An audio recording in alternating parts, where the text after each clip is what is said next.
सभी सुनने वालों को मेरा सादर प्रणाम। एकादशो अध्याय।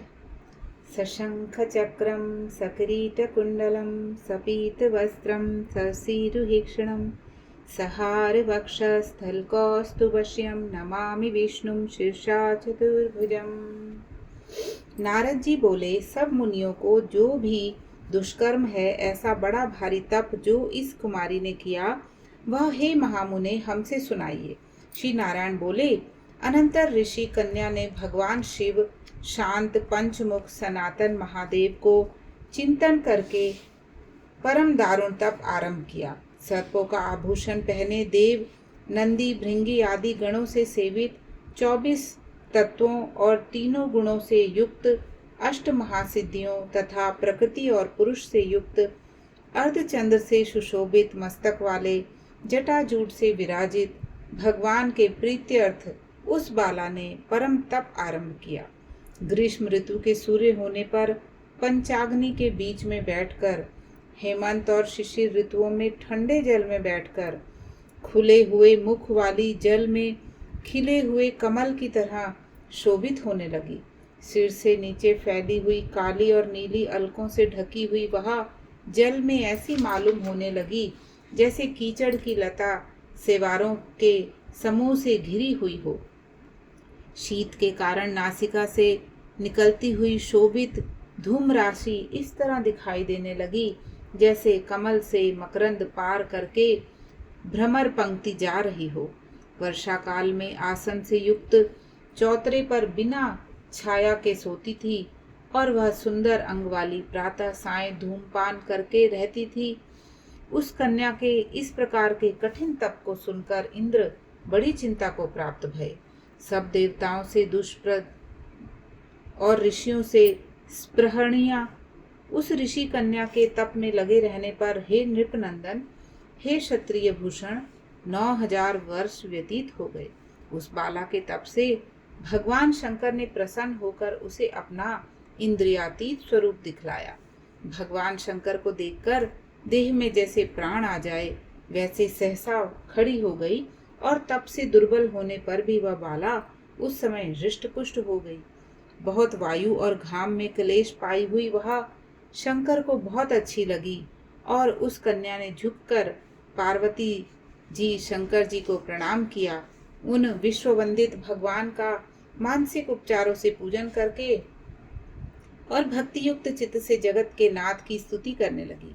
कन्या बोली, हे पार्वती प्रिय, हे प्राणनाथ, हे प्रभो, हे भर्ग, हे भूतेश, हे गौरीश, हे शंभु, हे सोम सूर्याग्नि नेत्र, हे तमहा, हे मेरे आधार मुंडा स्थित मालिन, आपको प्रणाम है।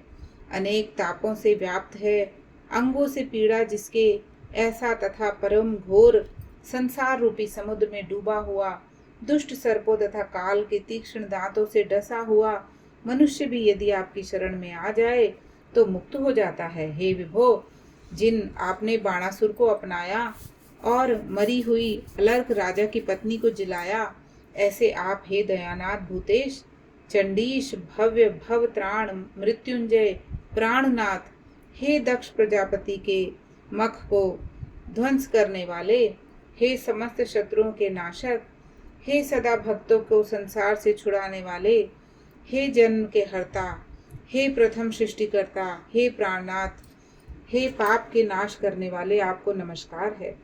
अपने सेवकों की रक्षा कीजिए। हे नृप, बड़ी भाग्यवती मेधावी की तपस्विनी कन्या इस प्रकार मन से और वाणी से शंकर की स्तुति करके चुप हो गई।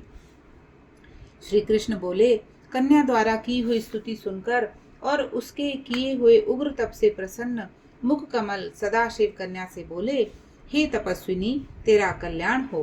तेरे मन में जो अभिष्ट हो वह वर तू मांग ले। हे महाभागी, मैं प्रसन्न हूँ, तू खेद मत कर। ऐसा भगवान शंकर का वचन सुन वह कुमारी अत्यंत आनंद को प्राप्त हुई और हे राजन, प्रसन्न हुए सदाशिव से बोली। कन्या बोली, हे दीनानाथ, हे दया सिंधो, यदि आप मेरे ऊपर प्रसन्न हैं तो हे प्रभु, मेरी कामना पूर्ण करने में देर न करें। हे महादेव, मुझको पति दीजिए, पति दीजिए, पति दीजिए। मैं पति चाहती हूँ, पति दीजिए, मैंने हृदय में और कुछ नहीं सोचा है। वह ऋषि कन्या इस प्रकार महादेव से कहकर चुप हो गई। तब यह सुनकर महादेव जी उससे बोले, मुनि कन्या, तूने जैसा अपने मुख से कहा है वैसा ही होगा, क्योंकि तूने 5 बार पति मांगा है। अतः हे सुंदरी, तेरे 5 पति होंगे, और वे 5 वीर, सर्वधर्मवेत्ता, सज्जन, सत्य पराक्रमी, यज्ञ करने वाले, अपने गुणों से प्रसिद्ध, सत्य प्रसिद्ध, जितेंद्रिय, तेरा मुख देखने वाले, सभी क्षत्रिय और गुणवान होंगे। श्री कृष्ण बोले, न तो अधिक प्रिय न तो अधिक अप्रिय। ऐसे महादेव के वचन को सुनकर बोलने में चतुर कन्या झुककर बोली, हे गिरिजाकांत सदाशिव, संसार में एक स्त्री का तो एक ही पति होता है, अतः 5 पति का वर देकर आप लोक में मेरी हंसी न कराइए। एक स्त्री 5 पति वाली न देखी गई और न ही सुनी गई। हाँ, एक पुरुष की 5 स्त्रियां हो सकती हैं। हे शंभु, हे कृपानिधे, आपकी सेविका मैं 5 पतियों वाली कैसे हो सकती हूँ? आपको मेरे लिए ऐसा कहना उचित नहीं है। आपकी सेविका होने के कारण जो लज्जा मुझे हो रही है, वह आप अपने को ही समझिए। कन्या का यह वचन सुनकर शंकर जी पुनः उससे बोले, हे भीरु, इस जन्म में तुझे पति सुख नहीं मिलेगा। दूसरे जन्म में जब तू तप बल से बिना योनि के उत्पन्न होगी, तब पति सुख को भोग कर अनंतर परम पद को प्राप्त होगी, क्योंकि मेरी प्रिय मूर्ति दुर्वासा की तूने पहले ही अपमान किया है। हे सुब्रु, वह दुर्वासा यदि क्रोध करे तो तीनों भुवनों को जला सकते हैं। सो तूने अभिमानवश ब्रह्म तेज का मर्दन किया है। जिस अधिक मास को भगवान कृष्ण ने अपना ऐश्वर्य दे दिया, वह भगवान जिसकी आज्ञा सदा मानते चले आए हैं, हे बाले, उसकी आज्ञा का कौन उल्लंघन करता है? लोक पूजित पुरुषोत्तम मास की दुर्वासा की आज्ञा से भी तूने पूजा नहीं की। हे मूढ़े, द्विजात्मजे, इसलिए तेरे 5 पति होंगे। हे बाले, पुरुषोत्तम के अनादर करने से अब अन्यथा नहीं हो सकता। जो उस पुरुषोत्तम की निंदा करता है, वह रौरव नरक का भागी होता है। पुरुषोत्तम का अपमान करने वाले को विपरीत ही फल मिलता है। यह बात कभी अन्यथा नहीं हो सकती। पुरुषोत्तम के जो भक्त हैं, वे पुत्र पौत्र और धन वाले होते हैं, और वे इस लोक को सदा परलोक की सिद्धि को प्राप्त होते हैं और प्राप्त होंगे, प्राप्त हो रहे हैं। और हम सब देवता लोग भी पुरुषोत्तम की सेवा करने वाले हैं। जिस पुरुषोत्तम में व्रत आदि करने से पुरुषोत्तम शीघ्र ही प्रसन्न होते हैं, उस सेवा करने योग्य मास को हे सुमते हम लोग कैसे न भजे।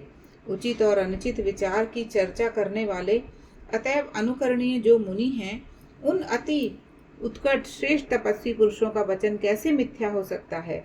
कहो। इस प्रकार कथन करते हुए भगवान नीलकंठ शीघ्र ही अंतर्ध्यान हो गए, और वह बाला यूथ से भ्रष्ट मृगी की तरह चकित सी रह गई। सूत जी बोले, हे मुनीश, रेखा सदृश चंद्रमा से युक्त मस्तक वाले सदाशिव जब उत्तर दिशा के प्रति चले गए, तब वृत्तासुर को मारकर जैसे इंद्र को चिंता हुई थी, उसी प्रकार मुनिराज की कन्या को चिंता बाधा करने लगी। इति बृहद नारदीय पुराणे पुरुषोत्तम मास महात्म्ये शिववाक्यम नाम 11 अध्याय। जय जय नारायण नारायण हरि हरि, स्वामी नारायण नारायण हरि हरि। तेरी लीला प्रभु है न्यारी न्यारी, हरि हरि। तूने संकट टारे भारी भारी, हरि हरि। जय जय नारायण नारायण हरि हरि, जय जय नारायण नारायण हरि हरि। बोले श्री नारायण भगवान की जय।